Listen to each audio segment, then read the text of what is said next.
আবির, গতকালই আমরা দেখেছিলাম ইডি একেবারে আদালতে নথিপত্র দিয়ে দাবি করেছিল যে জয় কামদার, যাকে ইতিমধ্যেই তারা 7 দিনের হেফাজতে পেয়েছে, কিভাবে তার সঙ্গে একেবারে সে প্রভাব খাটিয়েছিল এবং জমি সংক্রান্ত কিভাবে পুলিশের প্রভাবকে কাজে লাগিয়ে জমি জবরদখল করতো এই শান্তনু সিনহা বিশ্বাস। সেক্ষেত্রে এখন ইডির তরফ থেকে আর কি কি জানা যাচ্ছে?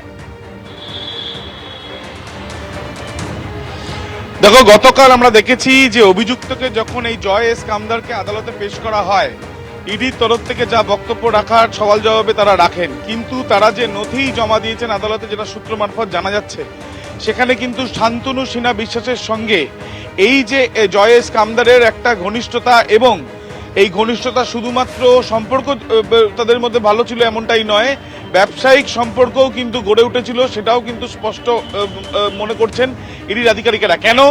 তার কারণ হচ্ছে স্পষ্টত সেখানে নথি দিয়ে জানানো হচ্ছে যে পুলিশের ইনফ্লুয়েন্স, পুলিশের অর্থাৎ পুলিশ হিসাবে তার যে প্রভাব রয়েছে, সেই প্রভাব খাটিয়ে, সেই প্রভাবকে শান্তনু সিনহা বিশ্বাসের সেই প্রভাবকে খাটিয়ে এই জয় এস কামদার তার শান্তনু সিনহা বিশ্বাসের তিনিও অবগত এই বিষয়ে, এবং এই জয় এস কামদার সে জমি অধিগ্রহণ বা জমি দখলে সে কিন্তু দখল করার চেষ্টা করেছে বা দখল করেছে, এবং তার সাথে সাথে একাধিক তথ্য সেখানে দেওয়া হয়েছে।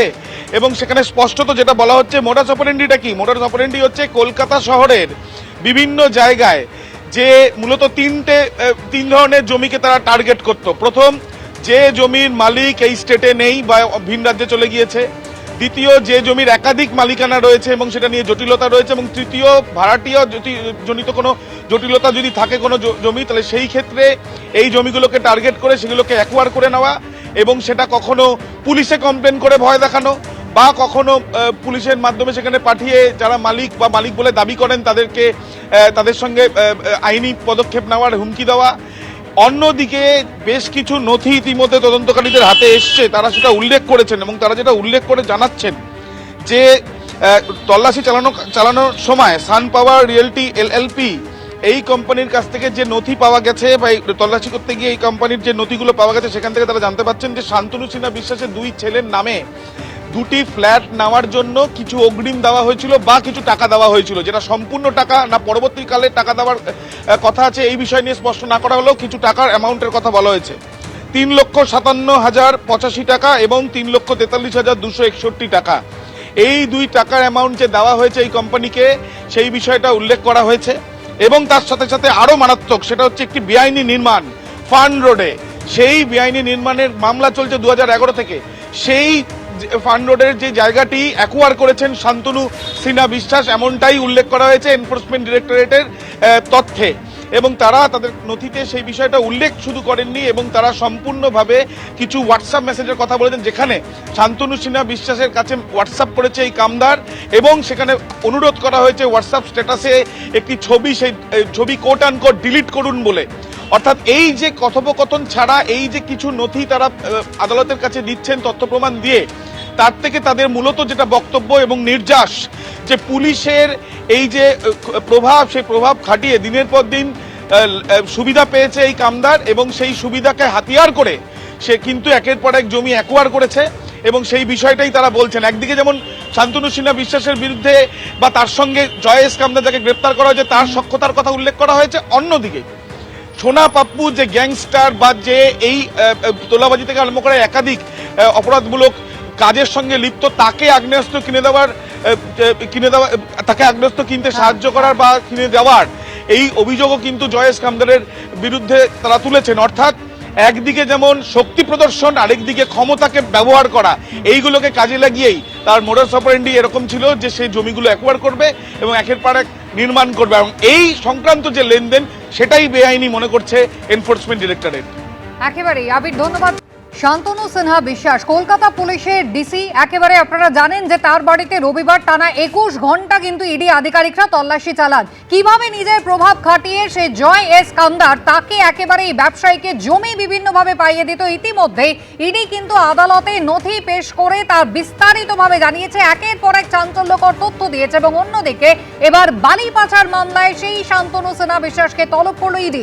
আমাদের 2 প্রতিনিধি পাশাপাশি এই মুহূর্তে আবির দত্ত এবং প্রকাশ সিনহা, আমি আবিরের কাছে আসবো, তবে আগে প্রকাশের কাছে যাব। প্রকাশ, বালি পাচার মামলায় এবার শান্তনু সিনহা বিশ্বাস, তাকে ইডি তলব করলো।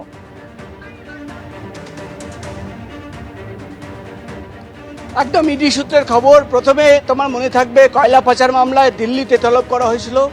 দ্বিতীয় মামলা ছিল এনআরআই কোটায় মেডিকেল অ্যাডমিশন। তৃতীয়, তুমি জানো, প্রায় 21 ঘন্টা ধরে তার বাড়িতে তল্লাশি অভিযান চালানো হয়। সোনা পাপ্পুর যে প্রতারণা মামলা, তোলাবাজি মামলা। এবার আরেকটি চতুর্থ মামলা, যেটা ইডি সূত্রের খবর, 4 নম্বর মামলায় শান্তনু সিনহা বিশ্বাস, কলকাতা পুলিশের ডিসিপি, তাকে তলব করা হয়েছে। এবার হচ্ছে বালি পাচার মামলা, যেটা ইডি সূত্রের খবর শান্তনু সিনহা বিশ্বাস, তাকে আগামীকাল অর্থাৎ 22 তারিখ বালি পাচার মামলায় তলব করা হয়েছে। এবং যেটা ইডি সূত্রের খবর, যে এই মামলায় তোমার মনে থাকবে অরুণ সারাফ গ্রেফতার হয়েছিল। তার কোম্পানির হদিশ পাওয়া যায়, যে কোম্পানির মাধ্যমে একাধিক জায়গায় টাকার লেনদেনের হদিশ পাওয়া গেছিল, তথ্য পাওয়া গেছিল।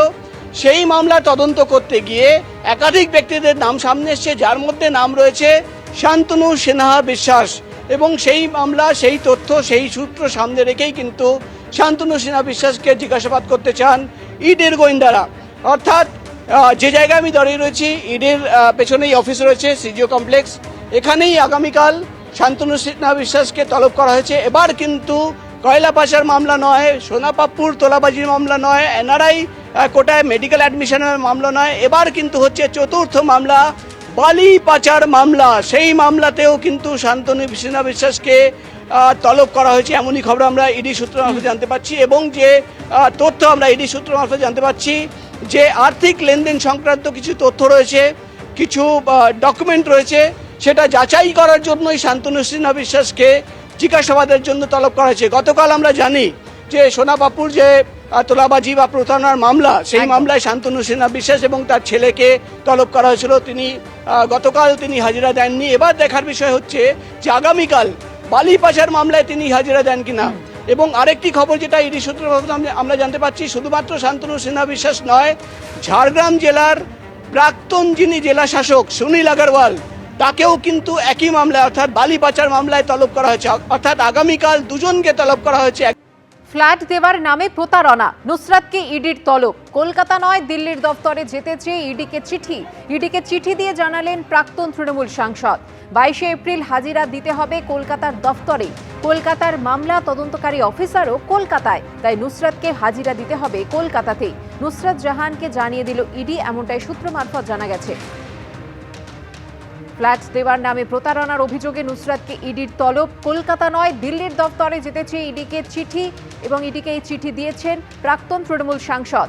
22 এপ্রিল হাজিরা দিতে হবে কলকাতার দফতরে। কলকাতার মামলা তদন্তকারী অফিসারও কলকাতাতে, তাই নুসরাতকে হাজিরা দিতে হবে কলকাতাতেই।